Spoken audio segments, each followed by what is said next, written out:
حضرت عثمان غنی رضی اللہ تعالیٰ عنہ اپنے خد و خال کے اعتبار سے یا اپنے جسم و جسمانیت کے اعتبار سے کیسے انسان تھے؟ تو ہر آدمی محبت کرتا ہے، خوبصورتی سے محبت کرتا ہے، اور ہر آدمی چاہتا ہے کہ وہ خوبصورت وجیح نظر آئے۔ تو اللہ تعالیٰ نے حضرت عثمان غنی رضی اللہ تعالیٰ عنہ کو بڑا وجیح بنایا تھا، بہت خوبصورت تھے، اتنے خوبصورت تھے کہ حضرت ام کلثوم رضی اللہ تعالیٰ عنہا جو حضور کی تیسری بیٹی ہے، جب ان سے ان کا نکاح ہوا حضرت عثمان رضی اللہ تعالیٰ عنہ کا، تو حضرت عائشہ صدیقہ رضی اللہ تعالیٰ عنہا فرماتی ہیں، آپ فرماتی ہیں کہ حضور علیہ الصلوۃ والسلام نے اپنی بیٹی ام کلثوم سے کہا کہ تمہارے جو شوہر ہیں یہ تمہارے دادا حضرت ابراہیم سے بہت مشابہت رکھتے ہیں، حضرت ابراہیم سے ان کی شباہت بہت ملتی ہے۔ بسا اوقات ہم جب بھی کبھی بات کرتے ہیں تو اپنے بچوں میں بھی کہتے ہیں کہ یہ اپنے دادا پر گیا ہے، کبھی کہتے ہیں یہ اپنے نانا پر گیا ہے، تو یہ بطور فضیلت بیان کی جاتی ہے۔ تو اندازہ لگائیں کہ جیسے حضرت ابراہیم علیہ السلام کے فضائل و مناقب آپ نے سماعت کی کہ جد الانبیاء ہیں، تو آپ بہت اعلیٰ ترین کردار کے حامل ہیں جو اولو العزم پیغمبروں میں سے ہیں۔ تو اللہ تعالیٰ نے حضرت عثمان کو حضرت ابراہیم کی شباہت جیسا پیدا فرمایا، خوبصورتی میں، وجاہت میں۔ تو آپ اتنے حسین و جمیل ہیں، یہ بات کہی ہے حضرت ام کلثوم سے کہ جب ہم اپنی بیٹیوں کی شادی کرتے ہیں تو اپنی بیٹیوں کی شادی کرنے کے بعد یقیناً ہم اچھا انتخاب کرتے ہیں اپنی بیٹیوں کے لیے۔ کون سا ایسا باپ ہے جو اپنی بیٹیوں کے لیے انتخاب اچھا نہ کرے؟ کوئی تو ایسا نہیں ہوگا۔ تو جب آپ یہ انتخاب کر لیتے ہیں، تو حضور نے بھی اپنے بیٹی کے لیے انتخاب کیا حضرت عثمان کا، تو دیکھ بھال کر انتخاب کیا۔ تو اس کے بعد کی جو ذمہ داری ہے وہ یہاں یہ نظر آتی ہے کہ جب آپ اپنی داماد کا انتخاب کر لیں بیٹی کی شادی کے لیے، تو اس کے بعد بحیثیت والد آپ کی ذمہ داری یہ ہے کہ اب آپ اپنی بیٹی کو بسانے کا بھی اہتمام کریں، اور یہ آپ بتائیں کہ جو تمہارا شوہر ہے وہ یعنی خاندان کا بڑا اچھا انسان ہے، اور جو شہادت ہے، جذبہ شہادت ہے، یہ سارے شوق تو تھے نا صحابہ میں، تو آپ شوق شہادت میں یہ بات کہہ سکتے تھے نا، لیکن حضور علیہ السلام نے کہا کہ آپ رہیے گا، تو وہ اس بات کو جانتے تھے کہ جو اللہ اور اس کے رسول کا جو حکم ہے نا وہ سب پر غالب رہتا ہے، اور اس حکم کی تعمیل میں جو کچھ ملے گا نا وہ پھر انسان اپنی مرضی سے حاصل نہیں کر سکتا۔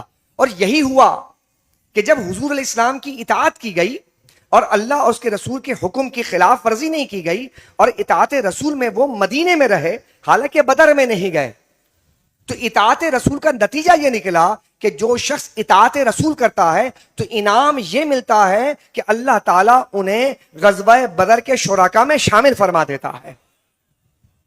یہ سبق ہے اطاعت رسول کا کہ اطاعت رسول سے بڑے بڑے انعامات مل جاتے ہیں۔ آپ اور ہم کیا سمجھتے ہیں؟ بھائی کر لیا، نہیں کیا، لیکن ان کے نزدیک یہ بات نہیں ہے۔ توجہ رکھیے گا اس بات پر، چونکہ یہ اطاعت رسول کو مقدم، عشق رسول میں ایسے گندھے ہوئے تھے کہ یہ ایک لمحہ بھی حضور کی محبت، حضور کی اطاعت میں اس کے بغیر گزارنا ان کو گوارا ہی نہیں تھا۔ مسجد نبوی کے باہر ایک دفعہ دستی کھا رہے تھے بکری کی، کھا کر کے بغیر وضو کیے ہوئے آپ مسجد میں آ گئے اور نماز پڑھی۔ تو دیکھنے والے نے کہا کہ بھائی آپ نے یہاں پر دستی بھی کھائی اور بغیر وضو کر کے آپ آ گئے، وضو پہلے سے موجود تھا۔ تو کہنے لگا یہ عمل آپ کا کیا ہے؟ بولا یہ عمل مجھے مت پوچھو کہ کیا ہے، بس میں نے تو وہی کیا جیسے میں نے اپنے زندگی میں حضور کو کرتے ہوئے دیکھا تھا۔ میں نے اپنے نبی کو یہاں بیٹھ کر دستی کا گوشت تناول فرماتے دیکھا تھا، تو میں نے اس سنت کو زندہ کیا اپنی حیات میں۔ ایک مرتبہ وضو بنا رہے، وضو بناتے ہوئے مسکرائے، کسی نے کہا کہ نہ کوئی موقع نہ کوئی محل، یہ مسکراہٹ کیسی ہے؟ کہا مجھے یہ نہیں پتا کہ تم کیا کہہ رہے ہو کہ مسکراہٹ کیسی، فقط اتنی بات جانتا ہوں اسی مقام پر میرے آقا نے بھی وضو کیا تھا اور مسکرائے تھے، میں تو اپنی آقا کی ادا کو اپنا رہا ہوں۔ یہ ہے وہ جذبہ، یہ ہے وہ جو عشق جو صحابہ کرام کو بلندیوں پر پہنچا رہا تھا، اور یہی عشق جو ہے آج ہم سے نابود ہو رہی ہے، یہی محبت رسول جو آج ہم سے انقا ہو رہی ہے۔ ہم بہت زیادہ بریلینٹ ہو گئے ہیں، ذہین ہو گئے ہیں، بہت زیادہ عقل مند ہو گئے ہیں، اپنی عقلوں سے فیصلے کر رہے ہیں۔ تو کیا صحابہ کرام کے پاس عقلیں نہیں تھے؟ کیا وہ بریلینٹ نہیں تھے؟ کیا وہ ذہین نہیں؟ کیا نہیں تھا ان کے پاس؟ ان کے پاس تو ایسا تھا کہ سرکار فرماتے ہیں نبوت سب سے اعلیٰ درجہ ہے، عقل کے اس بلندی پر ہے کہ حضور فرماتے ہیں میرے بعد کوئی نبی ہوتا تو عمر ہوتا۔ ایسے عقل مند لوگ تھے، لیکن اپنے عقل کو نیچے رکھا تھا حضور علیہ السلام کے تابعداری میں۔ تو اس بات کو سمجھنے کی ہم کوشش کریں کہ جو بہت عقل مندی کا جو دورہ چل رہا ہے، اپنی عقلوں کو نیچے رکھو جب رسول اللہ کی بات آ جائے۔ جب خدا کا حکم آ جائے پھر عقل نہیں چلتی وہاں پر، پھر خدا کا حکم چلتا ہے، عقل میں آئے کہ نہ آئے۔ تو حضرت ذی وقار، تو یہاں سے پتہ چلا کہ سرکار مدینہ صلی اللہ علیہ وسلم نے کیا کیا، حضرت رقیہ رضی اللہ عنہ کے ساتھ ان کو رکھا اور ان کو وہ دیا۔ دوسرا سبق یہ ملا یہاں سے کہ اسلام میں عورت کی قدر اور منزلت کتنی زیادہ ہے، بیوی کا مقام کتنا زیادہ ہے، کہ حضور علیہ الصلوۃ والسلام نے، ہمارے یہاں تو مردانگی یہ ہے نا کہ اگر بیوی کی کوئی خدمت کر دے تو کہتا ہے میری مردانگی میں فرق نہیں آ جائے گا، میں اگر اپنی بیوی کو دوا اپنے ہاتھ سے کھلا دوں تو میں مطلب شوہر، میں تو شوہر نہیں رہوں گا۔ لوگوں کو تو یہ گمان ہو گیا ہے، اپنے ہاتھ سے بیوی کو پانی پلا دوں گا تو یہ تو میرے شان میں کمی آ جائے گی، یہ آج کا مرد ہے انا پرست۔ لیکن یہاں سے سبق کیا ملتا ہے کہ ایک طرف بدر ہے جہاں مردانگی دکھانی ہے، جہاں مردانگی دکھانی ہے وہاں نہیں گئے، اور یہاں کیا کریں، سرکار کے حکم پر یہ بتایا گیا کہ اپنی بیوی کی خدمت بھی تمہارا دینی فریضہ ہے، وہ بیمار ہو جائے اس کی تیمارداری کرنا بھی دینی فریضہ ہے۔ ایک شوہر کا کردار بتایا گیا، تمہارے گھر کے اندر بھی کبھی بیوی اگر بیمار ہو جائے نا تو یہ مت سمجھنا میرے بھائیوں کہ بھائی یہ میری ذمہ داری نہیں ہے۔ حضرت عثمان کی سنت کو یاد کر لینا کہ انہوں نے بدر چھوڑ دیا تھا اور اپنی بیوی کی تیمارداری فرما رہے تھے، تو جذبہ ملے گا، شوق ملے گا۔ صرف یہ واقعات نہیں ہیں، یہ واقعات پورا فلسفہ ہے زندگی گزارنے کا۔ تو ہم واقعات بھی سنتے جائیں اور ساتھ میں اپنی بیوی، یعنی کہ یہ بتا دیا گیا کہ یہ نقطہ یہاں سمجھا دیا گیا کہ ازدواجی زندگی اور وفاداری جو ہے یہ بہت امپورٹنٹ چیز ہے، اور حضرت عثمان غنی نے اپنے کردار سے یہ بتایا کہ یہ واقعہ دراصل اسلام میں عورت کے احترام، ازدواجی وفاداری اور خدمت اہل خانہ کی عظمت کا روشن نمونہ ہمارے سامنے بنا کر پیش کیا گیا ہے۔ آگے چلیے، حضرت عثمان غنی رضی اللہ تعالیٰ عنہ، ان کی زندگی کے اندر دو چیزیں آپ کو اور نظر آئیں گی، ایک آپ کو نظر آئے گی سخاوت، اور ایک آپ کو نظر آئے گی حیا۔ یہ دو اوصاف آپ کو زیادہ نظر آئیں گے، ایسے تو بہت سارے ان کے اوصاف ہیں لیکن یہ دو چیزیں آپ کو زیادہ نظر آئیں گی۔ پہلے روایت سن لیجئے گا کہ حضور علیہ السلام نے سخاوت کے اعتبار سے کیا فرمایا۔ سخاوت کرنا، کنجوس آدمی جنت میں نہیں جائے گا۔ کنجوس آدمی، ایک آدمی بہت نماز پڑھتا ہے، ٹھیک ہے، عبادت گزار بھی ہے اور ذکر اذکار بھی بہت کرتا ہے، لیکن ہے کنجوس، جنت میں نہیں جائے گا۔ بالکل ایسا ہی ہے کہ آپ ایک گاڑی خرید لیجئے، گاڑی آپ کی بہت اچھی ہو، اس کا انجن بھی ٹھیک ہو، اس پہ آئل بھی ٹھیک ہو اور پاور بھی ٹھیک ہے، اس میں مائلیج بھی ہے، آپ نے سٹارٹ کیا، اگنیشن دیا، سٹارٹ کیا، آپ نے بریک پر پاؤں لگایا ہوا ہے اور ایکسیلیٹر مارے جا رہے ہیں، آپ کیا ہوگا؟ بریک پر پاؤں رکھ کر آپ ایکسیلیٹر، گاڑی کا انجن بہت تیز گھومے گا بھی لیکن کیا گاڑی چلے گی؟ یہ ہے کنجوسی۔ یہ جو بریک مارا ہے نا، یہ کیا ہے؟ یہ آپ کو منزل پر پہنچنے نہیں دے گی، لیکن جیسے بریک سے پاؤں ہٹائیں، یعنی کنجوسی کی صفت نکالیں، پھر دیکھیں آپ کیسے منزل پر پہنچتے ہیں۔ آپ کو بہت سے ایسے مالدار ملیں گے جو پیسے تو بہت ہیں ان کے پاس، لیکن جناب خرچ کرنے کا جذبہ نہیں ہے۔ حضور علیہ السلام کیا فرماتے ہیں؟ آقا فرماتے ہیں سخی آدمی اللہ کے قریب ہے، کہہ دیجئے سبحان اللہ، جنت سے قریب ہے، لوگوں سے قریب ہے اور جہنم سے دور ہے۔ سخی آدمی اللہ سے قریب ہے، جنت سے قریب ہے، لوگوں سے قریب ہے اور جہنم سے دور ہے۔ تو سخاوت کا یہ درجہ بتایا گیا۔ اسی طرح حیا کے بارے میں آقا علیہ السلام نے فرمایا حیا جو ہے وہ ایمان کا ایک حصہ ہے۔ پھر فرمایا گیا کہ بے شک ہر دین کا ایک اخلاق ہوتا ہے، اور کہا کہ ہمارے دین کا اخلاق حیا ہے۔ حیا اخلاق ہے، اسلام کا اخلاق حیا ہے، جو کہ آج سوشل میڈیا کے ذریعے یہ حیا غائب ہو رہی ہے۔ حیا کیا چیز ہوتی ہے اس کا ذکر بعد میں کریں گے ہم۔ پتہ چلا کہ سخاوت اور حیا یہ بہت اہم ترین اوصاف ہیں جو بندہ مومن کے اندر ہونے چاہیے۔ کتنے اوصاف؟ آج ان دونوں اوصاف کی طرف ہم صرف اشارہ کر دیتے ہیں۔ حیا اور سخاوت یہ دو وصف ہے جو بندہ مومن کے اندر ہونے چاہیے، اور یہ بندہ مومن میں اگر ہوں گے تو حیا ایمان کی زینت ہے جو انسان کو برائی سے روکتی ہے، جبکہ سخاوت انسان کو جنت کے قریب کر دیتی ہے. اور یہ دونوں کی دونوں چیزیں، حیا اور سخاوت، ہمیں حضرت عثمان میں بدرجہ اتم ملتی ہے. ایک تو ہوتا ہے تھوڑا سا ملنا، اور ایک ہوتا ہے بہت ملنا، اور ایک ہوتا ہے بہت زیادہ ملنا. تو حضرت عثمان کے پاس یہ آپ کو بہت زیادہ ملے گی. حتیٰ کہ حضور فرماتے ہیں کہ میں اس سے کیوں نہ حیا کروں جس سے فرشتے بھی حیا کرتے ہیں. اتنی حیا، اتنی حیا. آپ دیکھیے گا اسی طرح حضرت عثمان چونکہ سخاوت کا ذکر پہلے کر دیتے ہیں، حضرت عثمان غنی رضی اللہ تعالیٰ عنہ جو مال کی سخاوت کرتے تھے، تو اس میں ایک فیکٹر ان کے سامنے تھا جو وہ سمجھتے تھے کہ یہ جو مال ہے نا، یہ اللہ کی طرف سے میرے پاس امانت ہے. کیا سمجھتے تھے حضرت عثمان؟ کہ جو مال ہے نا یہ اللہ کی طرف سے امانت ہے. اور یہ عثمان غنی نے بتایا کہ جہاں دین کو ضرورت ہے اس مال کی، انہوں نے دین پر خرچ کیا، اور جہاں مخلوق کو ضرورت ہے انہوں نے مخلوق پر خرچ کیا. یہ آپ نے اپنے کردار سے بتایا، حضرت عثمان نے رضی اللہ تعالیٰ عنہ نے اپنے کردار سے بتایا.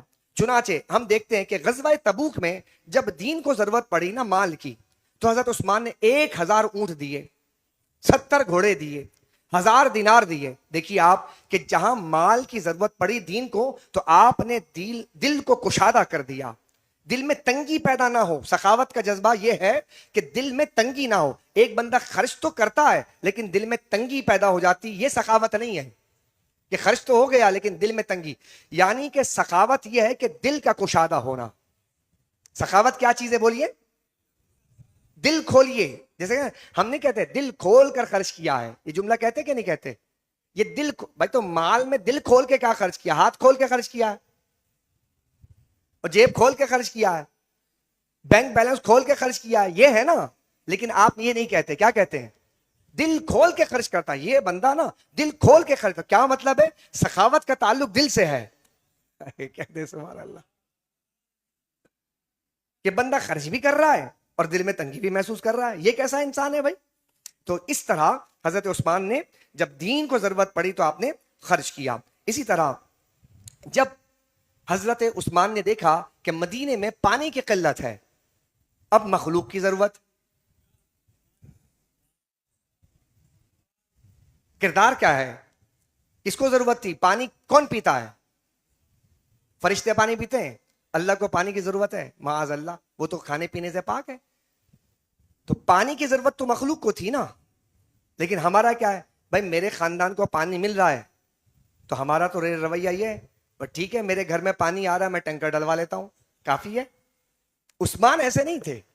عثمان نے دیکھا کہ مدینے میں پانی نہیں ہے اور مدینے کے لوگ پریشان ہیں، تو یہودی سے بیر روما کو خریدا، اور خریدنے کے بعد آپ نے وقف فرما دیا. یہ ہے کردار عثمان رضی اللہ تعالیٰ عنہ. جہاں دین کو ضرورت تھی وہاں مال خرچ کیا، اور جہاں پر مخلوق کو ضرورت تھی وہاں پر مخلوق پر مال خرچ کیا. اس کو کہتے ہیں سخاوت. سخاوت یہ کردار بناتا ہے انسان کا.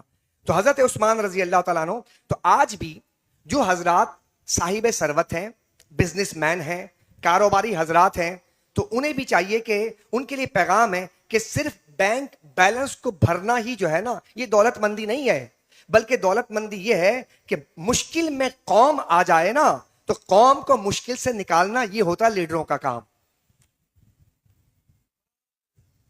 حضرت عثمان کو آگے کیا بننا تھا؟ پوچھا ہے. حضرت عثمان کو آگے جا کر جب حضور حیات تھے، ظاہری حیات تھی آقا کی، تو ایک کردار بن رہا تھا. اس کے بعد عثمان غنی کو آگے کیا بننا تھا؟ ذرا اونچی بولو نا یار. خلیفہ کون ہوتا ہے؟ لیڈر نہیں ہوتا ہے. قوم کا لیڈر ہوتا ہے، قائد ہوتا ہے. تو قائد کیسا ہوگا؟ اس کی کردار سازی ہو رہی ہے. اگر قائد مال پر ناک بن کر بیٹھ جائے اور قائد صاحب سب مال پر وسائل پر قبضہ کر کے بیٹھ جائے تو رعایا جو ہے نا بلکتی ہے، پریشان ہوتی ہے. حضور نے ایسے لوگ نہیں پیدا کیا میرے بھائیوں. حضور نے ایسے لوگ بنائے کہ جنہوں نے اپنی ذات پر لوگوں کو ترجیح دی ہے.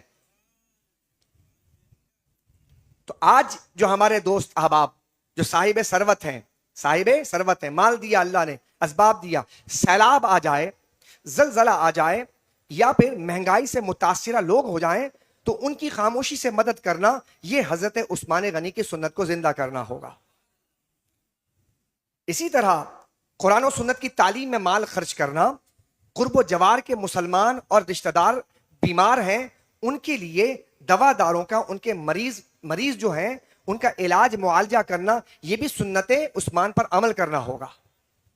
آپ دیکھیے آپ کے ارد گرد میں اگر اللہ نے آپ کو صاحب ثروت بنایا ہے تو آپ مریضوں کو دیکھیں، اپنے رشتہ داروں میں ان کا علاج کروا دیں، آپریشن کروا دیں، ان کے گھر میں جا کر ان کی تیمارداری کریں۔ اسی طرح بے روزگار لوگوں کے لیے روزگار مہیا کرنا، یہ بھی حضرت عثمان غنی کی سنت ہے۔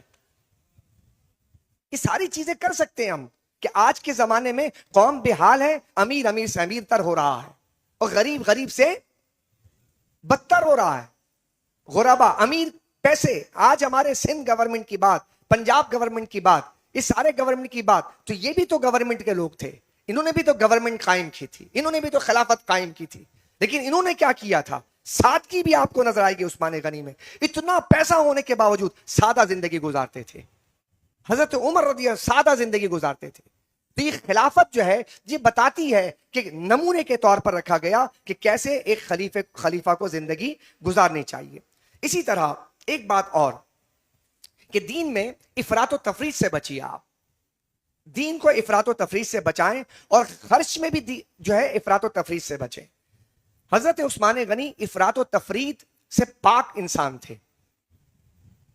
افراط و تفریط سے ایسا نہیں تھا کہ میری مرضی آ رہی ہے کہ میں خرچ کیے چلا جا رہا ہوں، جدھر چاہوں خرچ کر دوں، جدھر چاہوں خرچ کروں، نہیں، ترجیحات تھی ان کی زندگی میں، وہ جانتے تھے کہ خرچ کہاں کرنا ہے۔ یہ ہوتا ہے بندہ مومن کہ بندہ مومن یہ دیکھتا ہے کہ مثال کے طور پر اگر مدینے میں پانی کی ضرورت تھی تو ترجیح کس کو دیا آپ نے؟ اور تبوک میں مال کی ضرورت تھی تو ترجیح کس کو دیا آپ نے؟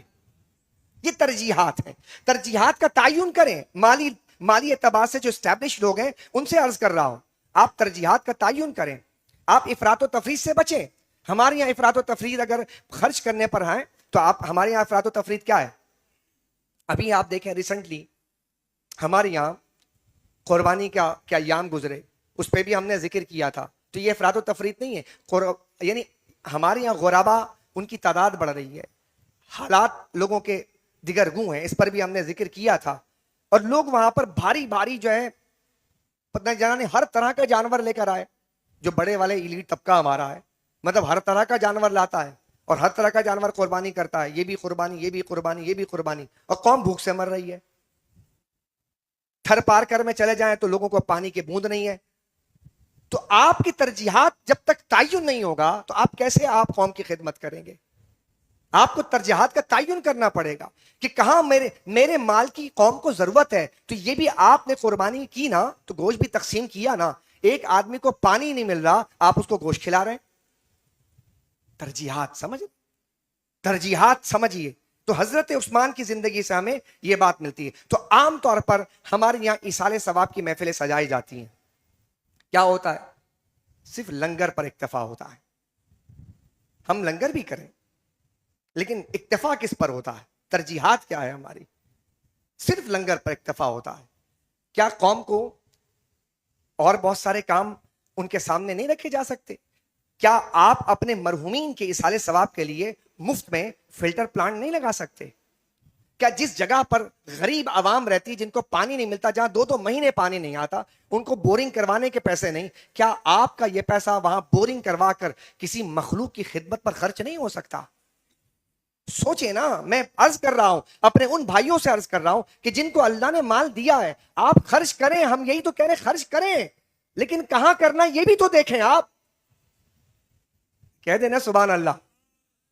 کیا میری بات ٹھیک ہے؟ کیا اس سے مخلوق، یعنی ہم صرف یہی بات کہتے رہ جائیں کہ حکومت نہیں کرتی؟ میری بھی تو ذمہ داری ہے، میری بھی رسپانسبلٹی بنتی ہے کہ میں اپنی رسپانسبلٹی کو استعمال کروں۔ اسی طرح آپ دیکھیں کہ جس جگہ پر بورنگ کروانی ہے تو رسمی معاملات سے نکلیے۔ کیا کہا؟ نہیں سمجھے بات؟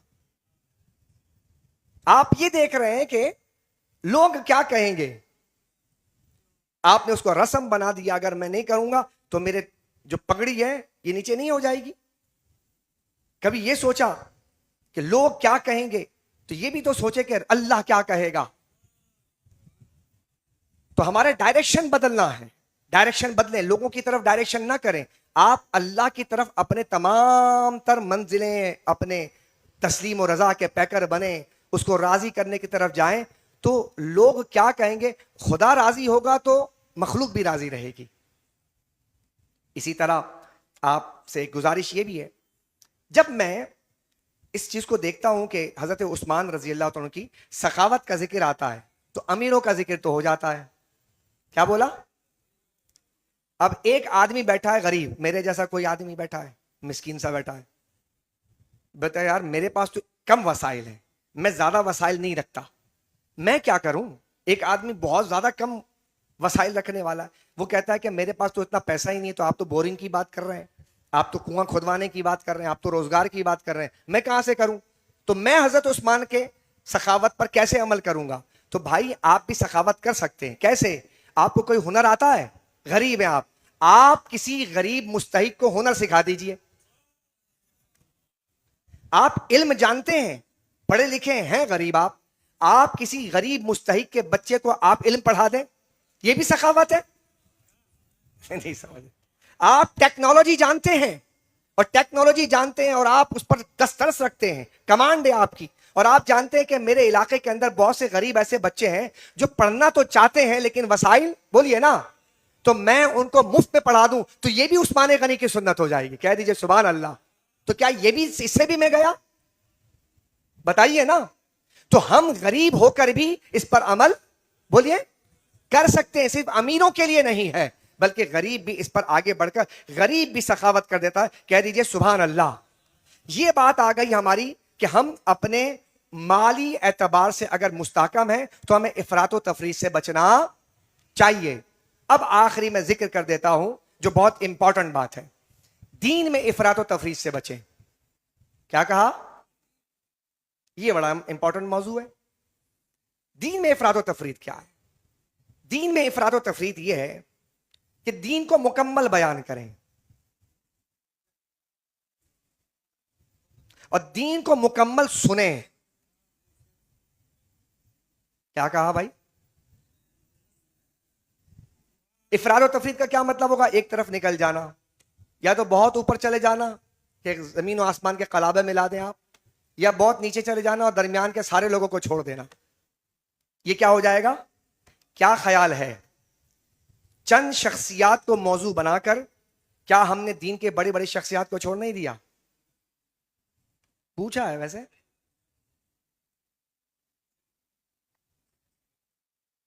کیا یہ شخصیات جو حضرت عثمان غنی ہیں, ایک فرقہ ایسا بھی آپ کو پایا جائے گا کہ جو صرف ایک مولا علی کا ذکر کرتا ہے,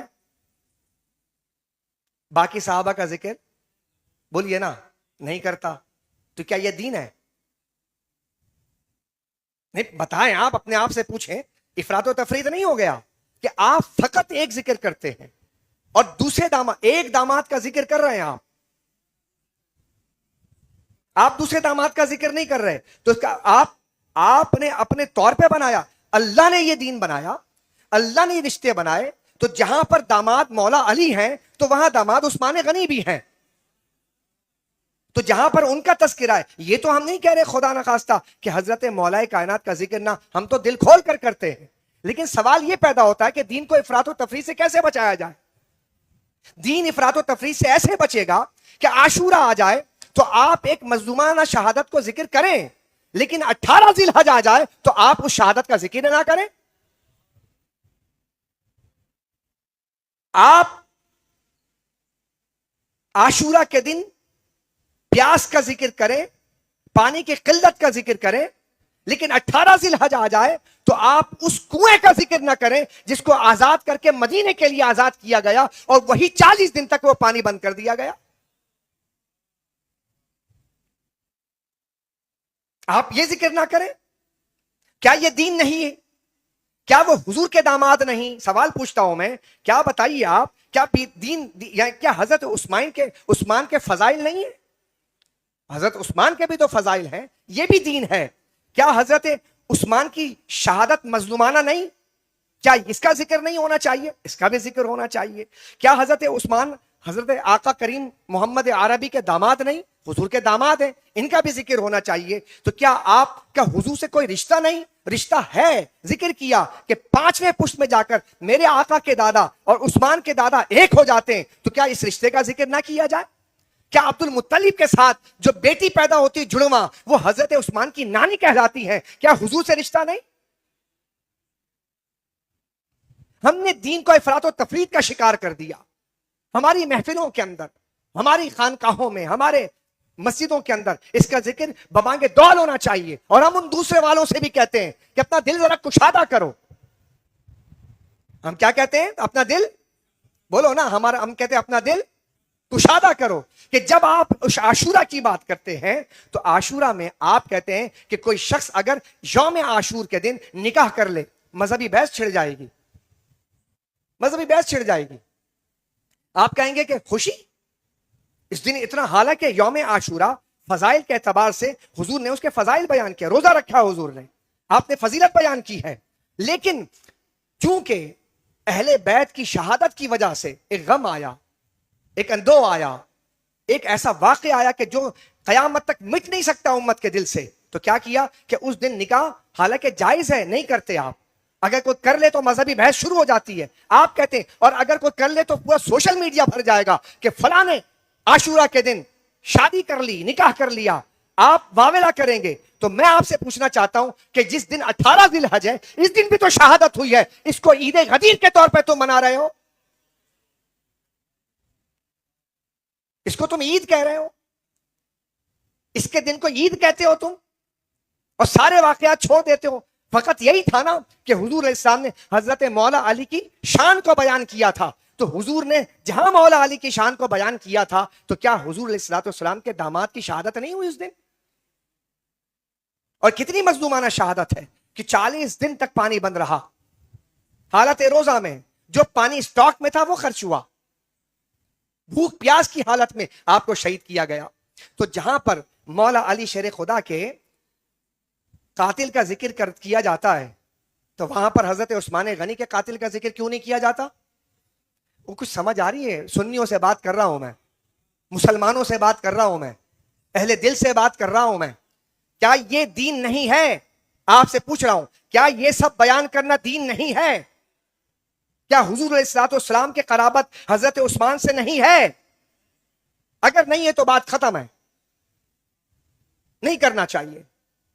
لیکن حضور سید عالم صلی اللہ علیہ وسلم نے جن کے بارے میں جنت کی بشارت دی ہے, اونٹ پیسے دیے جب درہم و دینار, تو حضور نے ان کے بارے میں کہا تھا, ایسے پلٹ پلٹ کر دیکھا, کہا کہ عثمان تو نے تو درہم و دینار سے جنت خرید لیا ہے.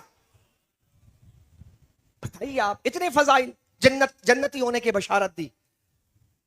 بزم عشرہ مبشرہ میں جن کو شامل کیا گیا تو خلیفہ راشد ہیں حضرت عثمان رضی اللہ تعالیٰ عنہ. تو اس دن, جس دن آپ عید کا دن منا رہے ہیں, عید غدیر 18 ذی الحج کو مناتے ہیں آپ, اور پھر سنی حضرات بھی ہمارے ہر آندھی میں بہہ جاتے ہیں, تو ہم پوچھنا چاہتے ہیں, سوال کرنا چاہتے ہیں. میرے کچھ سوالات ہیں کہ جس دن حضرت مولا علی کو سرکار نے یہ بشارت عطا فرمائی, آپ اس کو عید مناتے ہیں, تو میں پوچھنا چاہتا ہوں, جس دن میرے آقا کا وصال ہوا اور وصال کے بعد امت منتشر ہو گئی, پریشان ہو گئی, غم آ گیا, مدینے میں جناب حضرت عمر فاروق نے تلوار نکال لی, ایسا حال تھا کہ مسلمان بالکل اس وقت اوسان خطا ہو گئے تھے. اور اس وقت ایک شخص کھڑا ہوتا ہے اور ساری امت کو جمع کرتا ہے, اور ایک خلافت پر ساری امت متفق ہو جاتی ہے, اور خلافت پر متفق ہونے کے بعد امت کو دوبارہ متحد کر دیا جاتا ہے. تو جس دن امت کو اتنا بڑا سہارا ملا, کیا اس دن عید کا دن نہیں ہونا چاہیے؟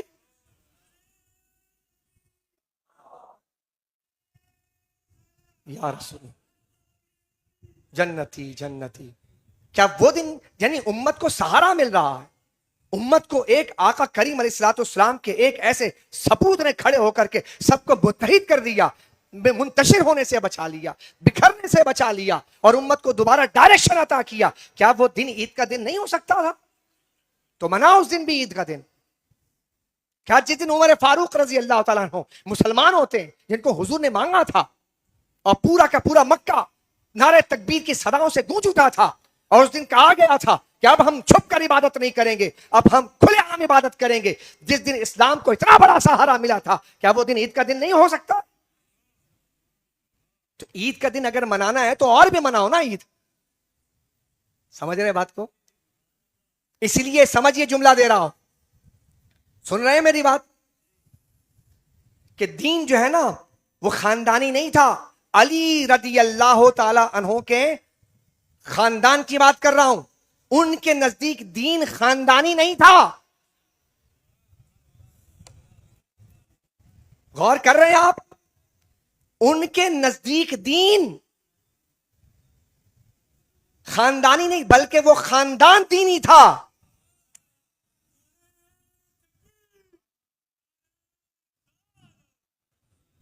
خرابی کب لازم آئے گی؟